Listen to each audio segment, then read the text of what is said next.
if they start lobbing missiles into Moscow, maybe. I mean, there are red lines the Russians have. The China negotiation, Clay, is heating up right at the same time that we are entering now another phase of the Russia negotiation, which you were laying out.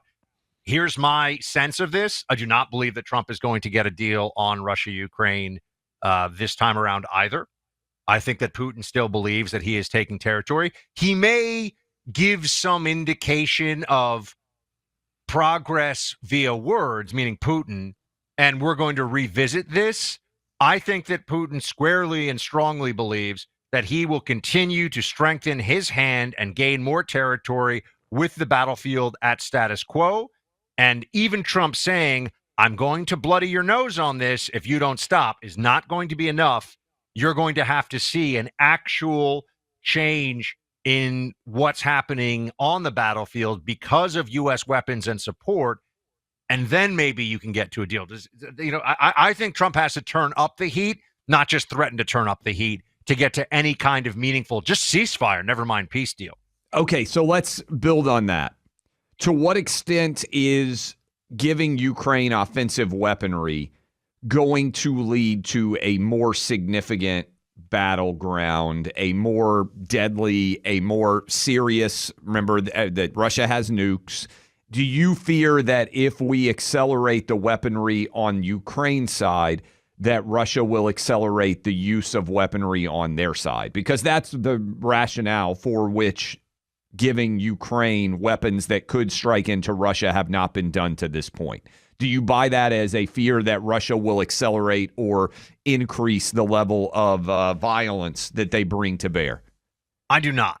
I think that Putin will make noise about that, but I think that there are a few reasons why he wouldn't do it. For one, you have Russian and Ukrainian troops in essentially a trench warfare standoff in very close contact, such that if this was used, even a so-called tactical nuke used on the battlefield, you would be taking, I think, a substantial risk to your own forces, most likely. Now, people could say, what if he nukes Kiev or goes deep into the interior? Well, that's a massive escalation beyond what we have even seen. That would bring, I think, the international, forget about the international community, America, the UK, even China at that point would be like, what the heck are you doing? And you might have reprisals. You might have a response from nations that, it takes us to a very scary place. I don't think that they're willing to do that. I don't think they would do that. If they start lobbing missiles into Moscow, maybe. I mean, there are red lines the Russians have, but I don't think that more effective weapons on the Ukraine battlefield against the Russians results in Russia deploying and using a nuke. That would be a very scary world if that happened. And I know that this is very high stakes poker, but keep in mind they've been dangling that threat this whole time.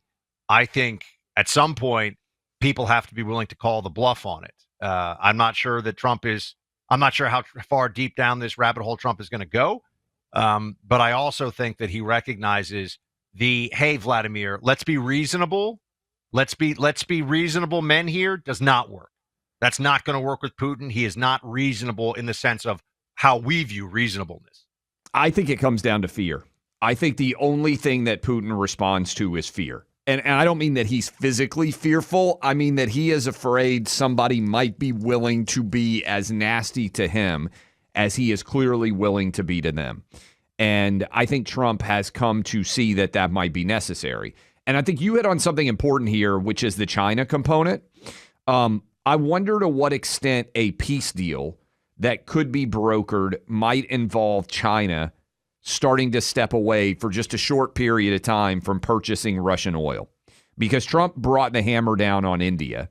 And to be fair, a lot of this Russian oil embargo is complete BS. By which, I mean, people say, oh, we're not going to buy Russian oil. They're invading Ukraine. This is unacceptable.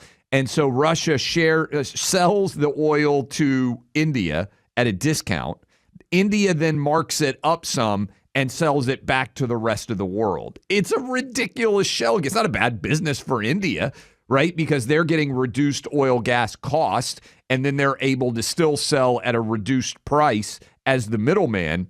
But this whole idea that we've cut off Russia's outlets to the rest of the world with their oil is a total shell game. And Trump has recognized it. He's put the pressure on India. Now will China bend in any way? Because really, if you want to curtail the financial might of Russia, you have to end a fake shell game. Here's the other thing they could do. And there has been some discussion about this, much of it in Europe. Start letting Europe use all of the frozen Russian assets that have been seized in overseas bank accounts to pay for the war against Russia. That, to me, is something that could get Putin's attention in a significant way as well. I think, Buck, it is around $200 or $300 billion that has been seized in Russian assets in European banks by and large.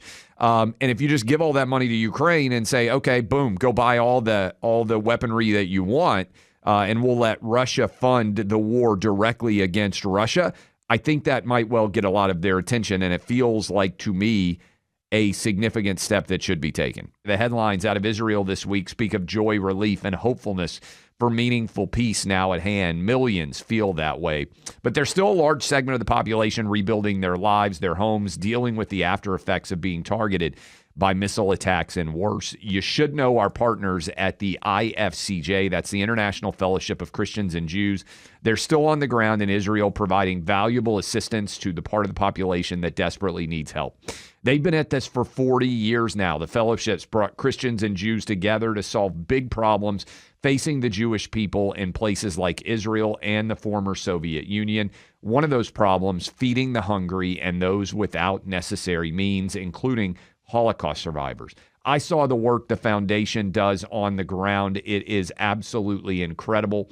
The work that they do is immense and frankly, fantastically important. Every day, the International Fellowship of Christians and Jews, they're on the ground, hand-delivering boxes of food to feed the comfort the poor. You can put your faith into action by taking part in the IFCJ mission. To find out how, visit ifcj.org. That's ifcj.org. The best antidote to wokeness? The Clay and Buck Show. Like, subscribe, and share.